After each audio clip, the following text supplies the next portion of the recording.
Wow, after 2 weeks ng mga ng mga nabili kong eggplant seedlings. Yan, malalago na sila. 2 weeks, ganyan na sila. So, maya-maya, yan, maya-maya, na yan, mamumunga na.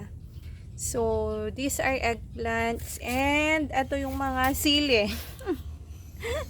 Nakakatuwa.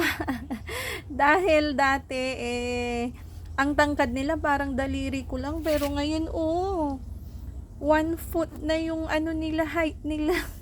Mga sili, ang dami. Mahilig pa naman kami sa sili. Yan. Yan ang lago. Ang lago nito to. Pare-parehas lang naman. Ayan, ganda tingnan. Ang lalago. Yan. Ayun, malapit ng mamunga. Ito. Laki ng dahon, talong. Wow, may okra din. Yan. Ang sarap sa feeling pag nakita mo yung tanim mo na sobrang liit pa din maya-maya dahil sa tamang pag-aalaga. Ayan na sila. Look at this, guys. Ito yung mga nauna naming sili.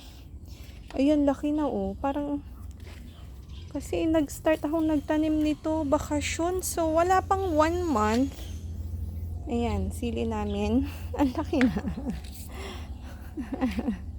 Yan, ang daming bunga. Ito yung mga okra.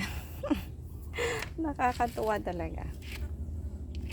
Yan ang aking mga okra. Yan, dami naming sili. Kasi lahat kami dito sa bahay, kahit bata, mahilig sa sili. Yan. Wow!